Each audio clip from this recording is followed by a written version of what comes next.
An impressive surge of nearly 150% in the last 1 year and about 468% over the past 5 years in its market capitalization. The financial results are available on our website and the stock exchanges. Before we begin the discussion, I must remind you that our discussion may contain forward-looking statements that involve risks, uncertainties, and other factors. These statements should be viewed in conjunction with our business risks that could affect future results, performance, or achievements. To discuss the results and address any analyst queries, we have our management team with us on the call, including Sri Ajay Kumar Srivastava, MD and CEO, Indian Overseas Bank, Sri Joydeep Datta Roy, Executive Director, Indian Overseas Bank, Sri Dhanraj T, Executive Director, Indian Overseas Bank. We will begin with an overview of our Q1 results, followed by Q&A session. Now I will hand over the floor to Sri S.P. Mahesh Kumar, Chief Financial Officer and General Manager, Indian Overseas Bank. Over to you, sir. Thank you. Thank you, Mr. Aryan. Thank you, MD sir. Good evening to all. During the current Q1 2024-25, Bank has achieved a remarkable growth in business mix of rupees 5,28,773 crore as on 30th June 2024, recording year-on-year growth over 16% and 4.72% over previous quarter. I present overview of the Bank's performance during Q1 2024-25.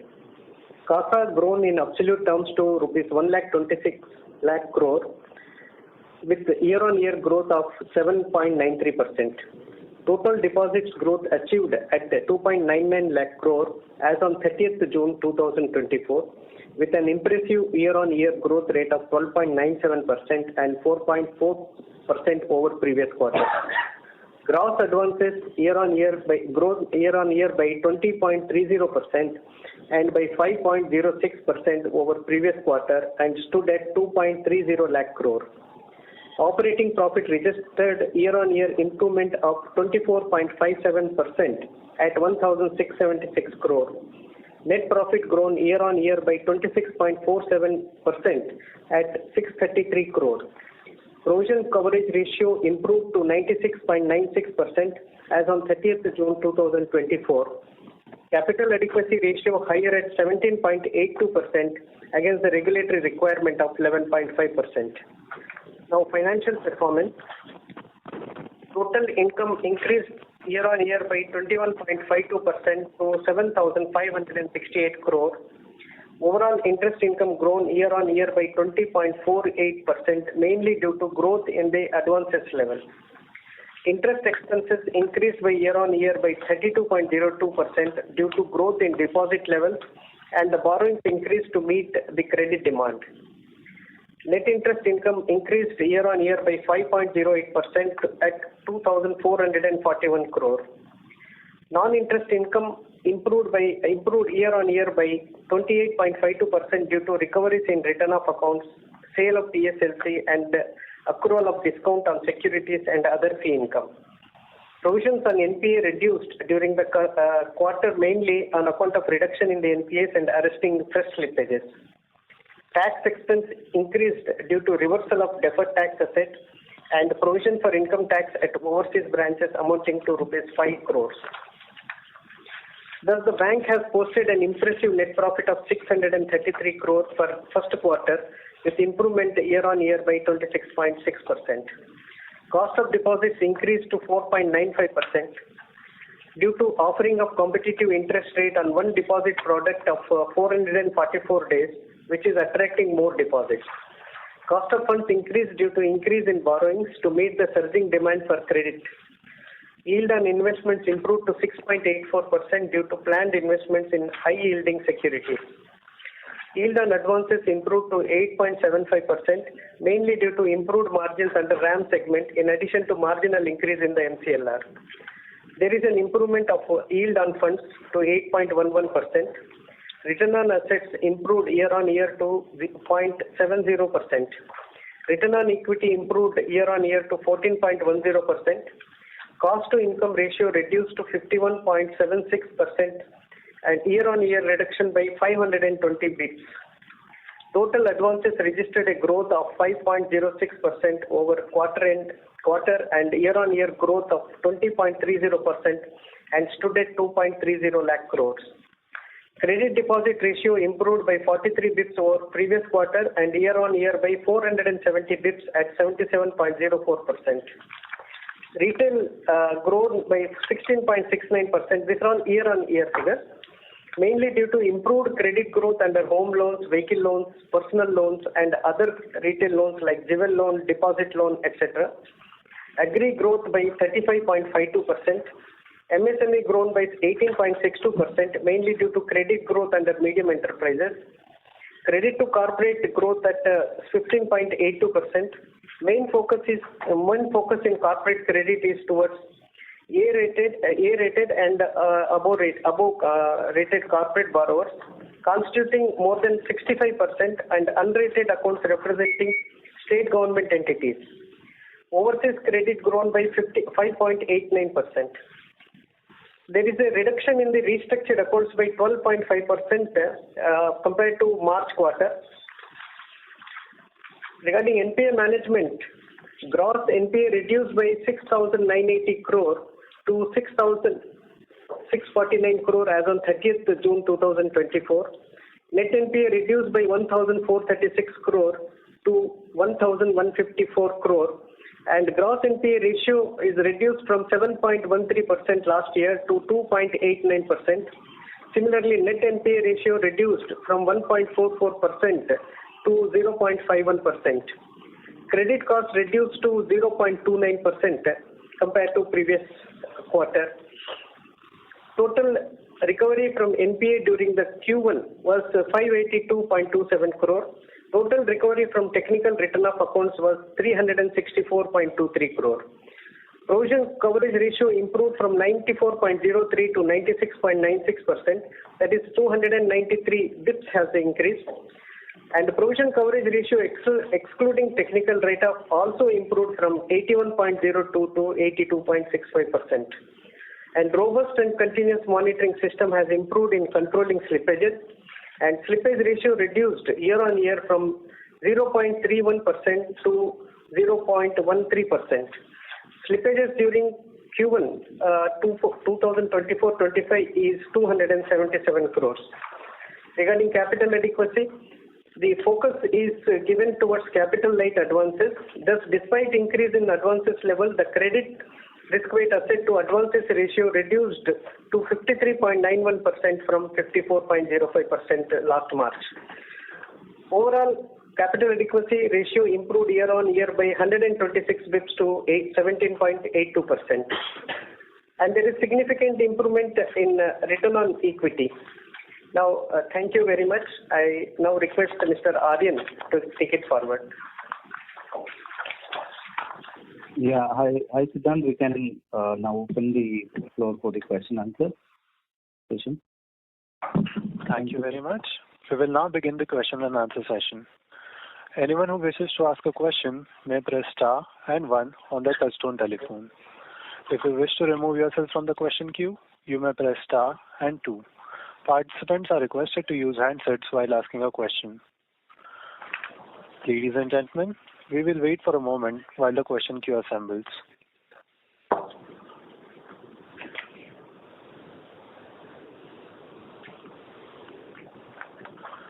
The first question is from the line of Ashok Ajmera from Ashcon Global. Please go ahead. Good evening, sir. Srivastava Saab and the whole team of Indian Overseas Bank. Good evening. If you look at the performance and compare it with year on year, it's definitely a very, very excellent performance. But sir, if we talk about quarter on quarter, and especially on the profitability front, our operating profit has gone down from 1,961 crore to 1,675 crore.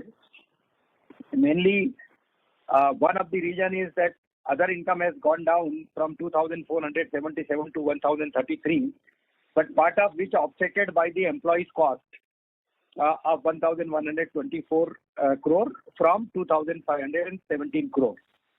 And it also contributed lesser recovery. I mean, in the other income, the lesser recovery from the return of account as against 908 crore to 308 crore. So, sir, now there are a couple of questions on this. Number one, whether the same pattern will continue in the coming 3 quarters, that we are having pressure on the overall operating profit because of the lesser recovery as compared to the last quarter. And secondly, whether the employees cost, which has come down substantially, so the run rate of that is going to be in the same fashion, like if you divide it by 3, about 375 crore per month, so that we can get some idea of going forward, where do we stand on this. Thank you, Mr. Mira. A very pertinent question. So, operating profit, sequentially you are talking about, it has come down by 200 odd crores. The main reason being, of course, part of explanation you yourself have covered. The major reason is that if you remember, in third or fourth week of Q1 in this financial year, we came out for an open auction of around 91 NPA accounts, NCLT, non-NCLT, and sold 19 accounts amounting to 13,000 crores. And the plan was that we started in the month of April itself because we wanted to finish the deal in Q1 itself, which unfortunately could not happen because of the various ARCs having different requirements, and a few of them, or I will say most of them, were not inclined for NCLT accounts for obvious reasons, and they were rather interested more in individual accounts rather than on pool. So all these issues are still under discussion and negotiations are going on, and since it could not happen, it got delayed. I'm not saying that it could not happen, it got delayed. And that has got its impact in Q1, but certainly that will be covered in Q2. And other than that also, the normal business growth will generate operating income more than the expenses. And going forward, I do not see any reason to be worried on that front. And substantial, I will say handsome growth on operating profit and net profit, both you will be able to see in coming quarters. So there is one item in this other.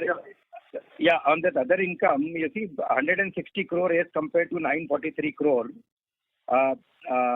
It's at all other income. In the other income, there is another head, all other income.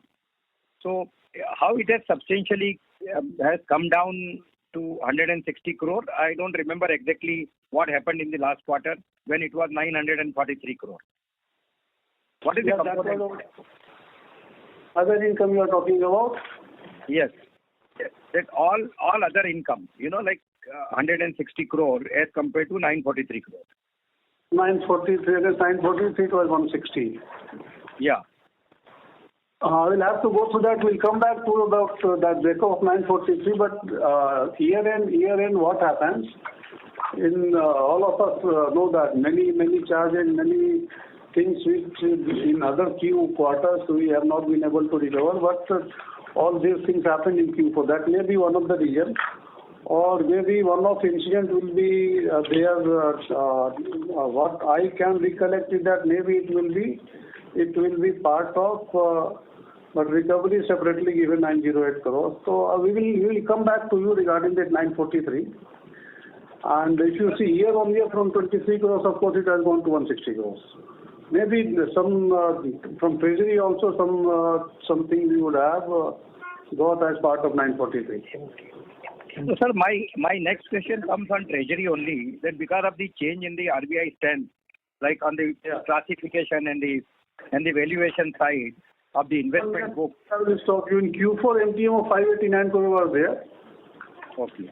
Because of that only this 943 has happened. Yeah, please go on. Yeah, please continue. So, sir, now in the first quarter we started with that new system, and the auditor has also given the note that general reserve would have been higher by 1,413 crore, and the ASF reserve would have been lower by 442 crore, investment income would have been lower by 74 crore. So I'm not going into the details of it, but net, whether you see whatever income which otherwise would have come as a treasury income, like in the other income as a treasury gain, now is coming, part of it is coming as a interest income, which is now with this, and other adjustments are made in the reserves only, not affecting the P&L. So what I want to know is that net, is there any effect on the profit and loss for the quarter, in the profit or the loss of the quarter, because of this change? Nothing has changed, nothing substantial. Okay. It is only basically from the accounting perspective and to make the... Exactly. It has happened according to that only. So it has not impacted my P&L. And sir, one question is on the advance book. If you look at the medium enterprises book has increased by 74.81% in this quarter, from 8,960 crore to 15,662 crore. Is it because of some reclassification, or is it some a group of accounts which have come together, or what is the reason for such an large, high increase in the... Medium enterprises you are talking. Medium enterprise is part of MSME. Yeah, it is a part of MSME, but if you look at it, on this slide... Yeah. 74% growth you are talking, 74.81. Yeah. So, is it a normal feature or... It's a normal feature. Only two things are there. First thing is that base is low, so that your percentage is looking high. And second thing is that we have started going very aggressively on trades. The trades platform you must be knowing, discounting of bills of MSME suppliers. Because of that, this 74% growth is visible, and major part of that has come from trades, apart from normal growth. Okay, so as figure looks, can we expect the total credit book to grow by about 20-22%? We request that you return to the question. Let this question be answered. So should we expect that overall credit growth maybe 20-22% for the way you are going in the first quarter itself? No, we are looking at 13 to 14% of credit growth in this financial year. So in the remaining 3 quarters, only about 8 to 9%, isn't it? Yeah, overall I'm talking about. So overall it will be, because many repayments will also happen. So around 13 to 14% is the figure which we are looking at as far as credit growth is concerned. All right, sir. If time permits, I will come again, sir. Okay. Thank you very much and all the best. Thank you. Thank you. Before we take the next question, we would like to remind participants that you may press star and 1 to ask a question. The next question is from the line of Priyesh Jain from HSBC. Please go ahead. Yes, thank you. So my first question is to do with deposits. Could you share the split of term deposits between retail and bulk deposits? Bulk, we have been traditionally at IUB, we maintain it at around 6 to 7% of our total deposits. See, we are having around 42-43% of CASA. Continuously we are maintaining at that level. And we are having a very strong retail deposit book, retail term deposit book. Bulk, traditionally we have not been depending on that, and need-based only we go into that market. We are not very aggressive. So overall, at any point of time, you will see that the bulk deposit percentage varies around 5, 6, 7% of my total deposit, not more than that. Okay, sir.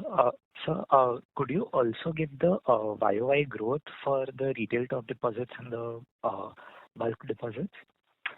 Retail term deposit separately. Okay, we'll come back separately. I'm not having right now, or anyone can give me.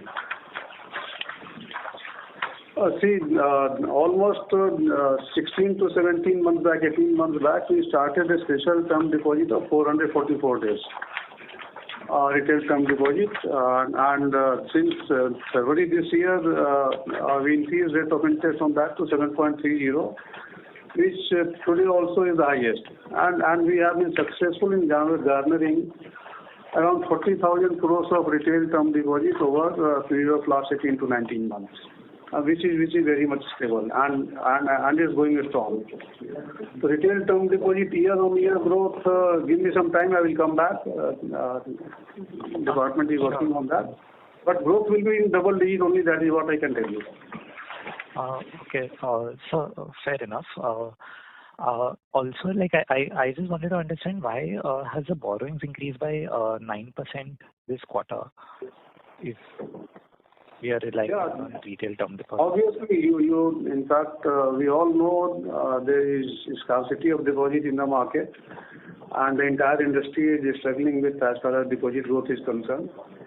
And since we have to meet our credit requirement and there are certain ratios which are supposed to be maintained as per the regulatory prescription.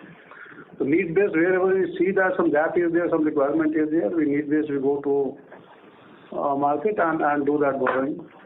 That is need based. Sure.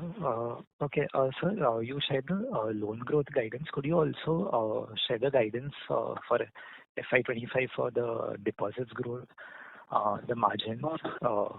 Yeah, deposit growth we are looking at around 11%, 11 to 12% of growth. The entire focus, in fact, that is the guidance we have given.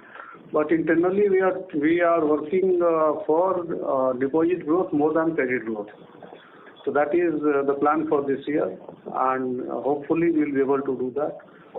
For margin, the same thing, that pressure is there because of increased cost on deposit, and our NIM for Q1 is at 3.06.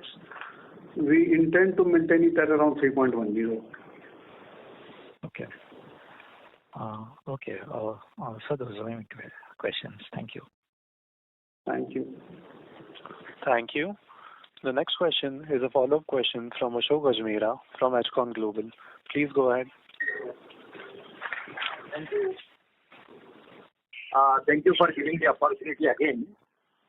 Sir, we have been, I think, talking about it even earlier also. We had covered this point on note number 17 about the contingent liability on account of the income tax and the indirect tax. Now the amount seems to be very high, very large. 8,450 crore and 1,146 crore. So my point has always been that, you see, in most of the other public sector bank or even some of the private bank also, if you see, this kind of item is never there anywhere. It's a huge as compared to the size of the bank. So what is the status? I mean, can it be not taken at the top level and with the department, with the authorities or with the court, and this matter can be settled, because no provision has been made against this, as we are expecting a favorable decision on this. So can we not expedite, because when the ECL kind of thing comes, I don't know what will be the treatment required of this kind of contingent liabilities. Yeah, see, this type of things, first thing is that this type of things are across banks, because the income tax department is common for everyone. And I will say that it will be incorrect to say that it only pertains to IOB. So we also interact amongst ourselves, and we do know that most of the banks are struggling with this. That is one part. Second part is that in all these issues we have filed appeal, and in 7 to 8 cases we are having a strong indication that our appeal will be considered favorably. So provision has not been made, because we do not foresee any challenge.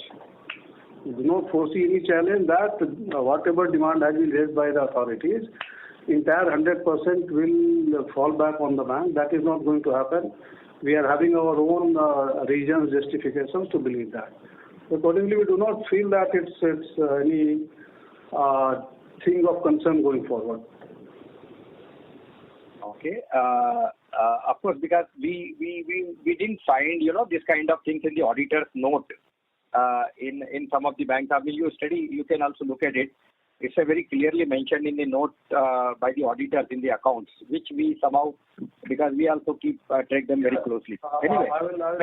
Yeah, sorry, one minute I will take. Maybe we are trying to be more transparent as compared to other banks. That is what I can tell you. Okay, just to add, as well as this is Joydeep here. I think we have a lot of interaction with other banks also, and such disputed income tax liabilities are there in each bank. Amount may vary. May not be pointed out by the auditors in the notes to the accounts, or I might have missed it. Sir, going forward, there is some pressure suddenly on the agriculture loans. In fact, there is some kind of farm waiver, loan waiver has started with Tamil Nadu and some other states, and few other states are also, I think, Madhya Pradesh, and they are also considering. So what do you expect the fallout of that on our bank, and whether the hit has to be taken by the bank in case it happens, and are we insulated from that as far as our bank is concerned, or our exposure is very small? Sir, generally whatever it's not a new phenomena, sir. When I was a junior officer, at that point of time, 15 years earlier also, all these things were in place. And things have been like this, that everyone knows in the system. When everything or this type of things will come in writing, mostly it is like this, that the loans up to 1 lakh or loans up to 50,000, that too which has been taken by the cooperative bank, only they will be eligible for waiver, and all these. So many ifs and buts and many hidden conditions are there in that. So unless until anything comes out on paper in black and white, it will be difficult to comment on that. But having said that, since it's phenomena which is going on for last many years, and we have not faced much challenge on that direction, if at all it happens in any of the states, we are having that capability to withstand that. Absorb that. Okay. Sir, our CD ratio is already on the 77.04%, and we are trying to grow our book also very well, credit book. So going forward, will you be comfortable with the higher CD ratio, or because there is a pressure on the deposit side also? Sorry. So what is your stand on that, sir? Yeah, CD ratio we will be maintaining at this level around 76-77%. When we met last in the month of May, at that point of time also I conveyed this. Focus is more on deposit growth. Deposit growth will happen. We are having a strategy in place, and it is happening also. So whatever guidance has been given of 13% around credit growth, 11 to 12% of deposit growth, we are looking at these numbers with complete seriousness, and we do hope that we will be able to achieve that. And CD ratio we will be able to maintain at around 76-77%. That will continue. The last question in this round, sir, is about the wish to ask questions. May please press. Hello. Gentlemen, that was the last question. If you have any queries, please email us at sonali.pandey@veritasreputation.com. I would now like to hand the conference over to Mr. Aryan Rana for closing comments.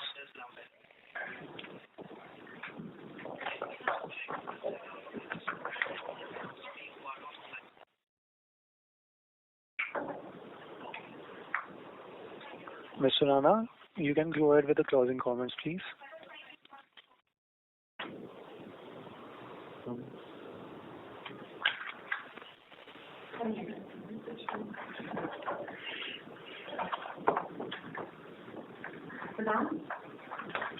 Mr. Rana, please go ahead.